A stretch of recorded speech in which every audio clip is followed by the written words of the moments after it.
সহজে ব্লেন্ডার পরিষ্কার করা টিপস। আসসালামু আলাইকুম। চটজলদি মশলা বানিয়ে নেওয়া হোক, বা হঠাৎ বাড়িতে আসা অতিথির জন্য শরবত বানানোই হোক, ব্লেন্ডার হাতের কাছে না থাকলে যেন চলেই না। তবে ব্লেন্ডারের ভেতরের অংশ পরিষ্কার করা বেশ ঝামেলার কাজ। ভালোমতো পরিষ্কার না করলে আবার থেকে যায় রোগ জীবাণুর ভয়। আর এমন গুরুত্বপূর্ণ ভিডিও প্রতিদিনই আমার চ্যানেলে আপলোড হয়। দয়া করে ভিডিওতে একটা লাইক দিয়ে ভিডিওর পরবর্তী অংশটুকু কন্টিনিউ করবেন। তো চলুন জেনে নিই ঝটপট ব্লেন্ডার পরিষ্কার করার কিছু টিপস।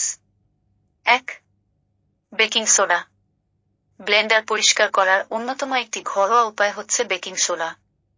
গরম পানিতে বেকিং সোডা মিশিয়ে ব্লেন্ডারের জারে ঢেলে কিছুক্ষণ রেখে দিন।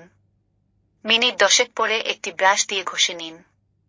দাগ এবং দুর্গন্ধ দুইই চলে যাবে। 2. ভিনেগার। ব্লেন্ডার পরিষ্কার করতে ভিনেগার ব্যবহার করতে পারেন। ভিনেগার, লেবুর রস ও লবণ একসঙ্গে মিশিয়ে মিশ্রণটি ব্লেন্ডারে দিয়ে 12 কয়েক ব্লেন্ড করে নিন। 20 মিনিট অপেক্ষা করে ধুয়ে ফেলুন। 3. লেবুর খোসা। লেবুর খোসা দ্রুত ময়লা আর জীবাণু তাড়াতে পারে। ব্লেন্ডার পরিষ্কার করতে লেবুর খোসা কাজে লাগাতে পারেন। লিকুইড ওয়াশ দিয়ে ব্লেন্ডারের ভেতরের অংশ পরিষ্কার করে কুসুম গরম পানি দিয়ে ধুয়ে নিন। 1 টুকরা লেবুর খোসা ব্লেন্ডার জগের ভেতরে ও বাইরে ঘষে নিন। কিছুক্ষণ অপেক্ষা করে ধুয়ে ফেলুন। 4. Dish washing. ব্লেন্ডার জারের অর্ধেক অংশ পানি ভর্তি করে সামান্য ডিশ ওয়াশ লিকুইড মিশিয়ে ব্লেন্ড করুন। পরিষ্কার হয়ে যাবে ভেতরের অংশ। আশা করি এই ভিডিওটা দেখে আপনারা একটু হলেও উপকার পাবেন।